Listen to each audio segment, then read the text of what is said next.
If I had to choose one thing that people would know about me when they first meet me, is that I am a Christian.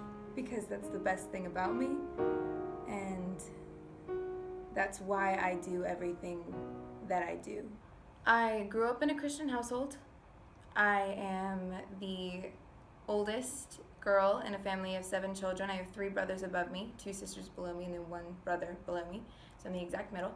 When I was 12, I hit puberty, and my body changed completely. Like, I went from having no boobs to having a double D. Suddenly all of my clothes didn't fit, obviously, and so everything that I would change into for the day, I would come downstairs and my mom would be like, no, go upstairs and change. It's too low, it's too tight, something, go upstairs and change. You can't wear that out. I never understood why that was a thing. My parents would come into my room sometimes and have talks with me like, we need you to cover up a little more. Suddenly who I was now needed to be a secret, now needed to be covered up. I don't remember being called beautiful at all after puberty by my parents or by anyone. Now I understand that it's a standard, but that was not articulated to me, and I don't know if it's because they didn't think that I was mature enough to understand. And so at 12, I really did not know that I was becoming depressed. I was starting to grow extremely angry with my parents at this point because of that. It was creating a whole lot of tension. I was not able to spend as much time with my brothers as I had when I was little. Like, I remember being so close, but during this, and it might have been me pulling away because I was depressed and very confused, and but it definitely stemmed from this new thing that was my body. I was in a talent show at my friend's high school. Actually, at that school was when people started complimenting me on my body. Like, it wasn't like nice, but it was different. Like, people were just like, oh my gosh, like, oh, you're so hot. Like, they're 8th grade boys. Hilarious. People actually seeing my body and not being angry. As a 12-year-old, I was like, this is new. So I'm not horrible, right? I don't remember what happened, but somehow, like, some of the guys from my friend's school stole my friend's phone to get my number out of it. They ended up texting me. It was a whole fiasco. But then my dad found out somehow. Don't know how that happened. And he was peeved as crap that these boys that he did not know from a different school were texting me, and they weren't like clean kids. They were extremely naughty. He comes into my room one night crying, my dad, and have never seen my dad cry before, and I was like, what? And then my mom comes in and she's crying, and I remember them saying over and over again, I'm sorry. To this day, probably the worst night of my life, when I had no idea how I had hurt them, but somehow something I did, a choice I made, created that. And so that was really what sparked my thoughts to be like, okay, I have fucked up, and I have fucked up hard, and I need to get out of here. Everything I am, everything I do, obviously, is hurting the people I love. And so I then started crafting ways to get out of my family's way. That was when I accepted the fact that I needed to die. And that's why I didn't think that I was depressed, because I was not doing it for myself. I actually thought, how there are those characters in books and in movies that are not the main character but the side character, and sometimes they get hurt or they sometimes die, and that makes the main character realize something about themselves and be able to make new choices and live better in turn. That's what I thought I was. I literally thought I was that character. First time I tried drowning myself. Every time I was in a car, I was trying to think if this was a speed where if I threw myself out of the car, I would be able to die on impact, because I knew that if I didn't, I would be okay, and then I would have to deal with this whole why did you do that? It was the worst 4 years of my life, living with that every day. I got to a part where I was trying to strangle myself with all my necklaces, but all of my necklaces would break.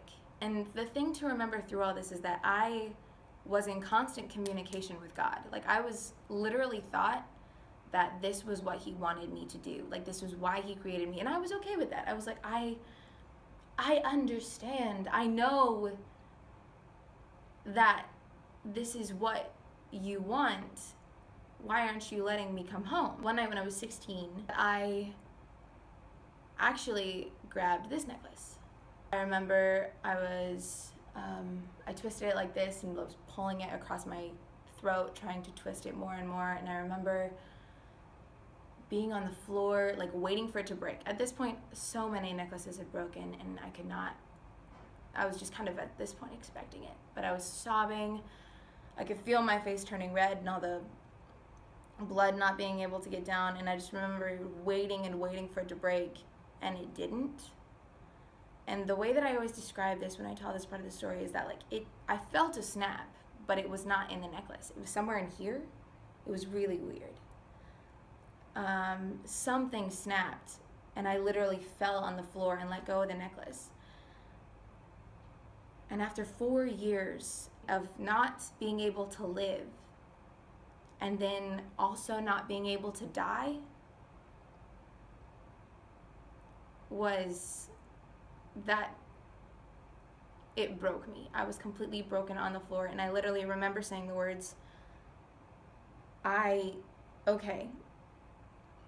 Like, I don't know what to do anymore.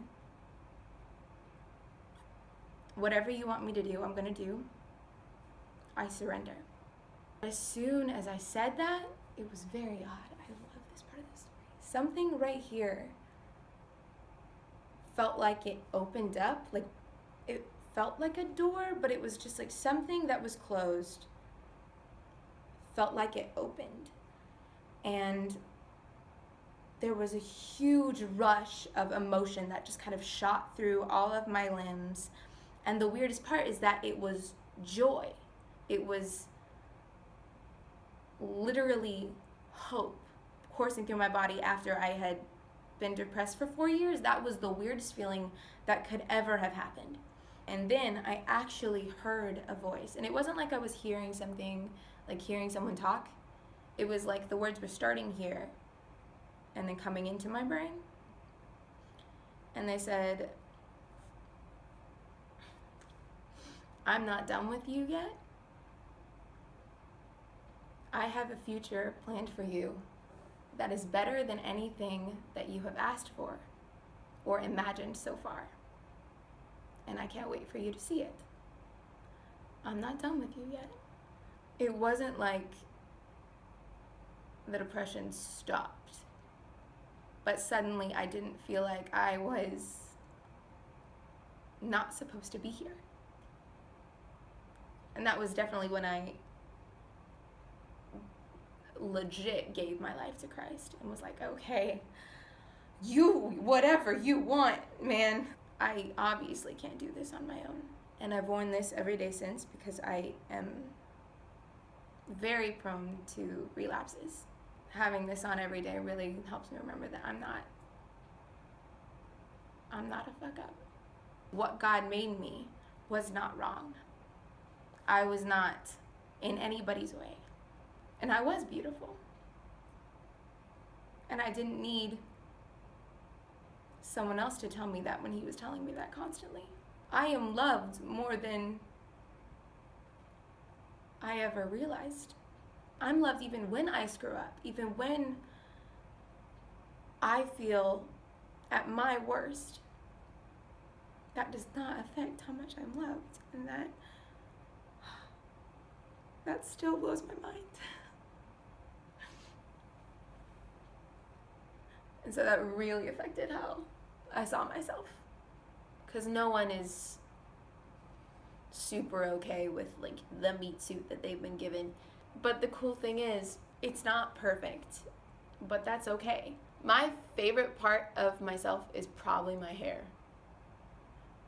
Simply because I don't have to do anything to it. Second thing, I like my feet. I was a size 9 when I was 12. When I was 12 years old, I had huge ass feet, and that was the thing that people knew about me. But then, after years of squeezing my feet into tiny shoes and molding those shoes in my feet, they shrunk 2 sizes, so now I'm a 7. I just lick my feet because I get to tell that story. Third thing about me that I enjoy. Oh, I have a cool birthmark. It looks like a potato. I feel the most beautiful when I know that, I feel the most beautiful when I'm comfy. Like if I have my big baseball shirt on, maybe like my ripped jeans. If I feel like I'm prepared and ready, especially if that means being comfy, that's probably when I feel the most beautiful. For me, I don't use the word abstinence, but other people do. So I'm gonna use that word. I kind of actually call myself the eternal virgin. Because if I had my way, let's talk about this. If I had my way, I would not be in a relationship ever. I don't really want to, and I don't really care about sex. I don't want to be in a romantic relationship because I get and receive and am able to give enough love outside of a relationship, outside of a romantic relationship, and it's not really something that I've ever wanted to do, ever, since I was a child. I have been like attracted to other humans before, but I've never wanted to pursue that. As a Christian, sex is really the consummation of a promise to actively love another person for the rest of your life, even if it's hard, even if you don't like that person, to actively choose them over yourself every single minute of every single day for the rest of your life. And it's a big deal. Marriage and sex is a huge deal. And that's another reason why I don't know if I want to get married, because that is such a big promise. My fellow virgins, it's okay to be a virgin at the age of 21 or 22.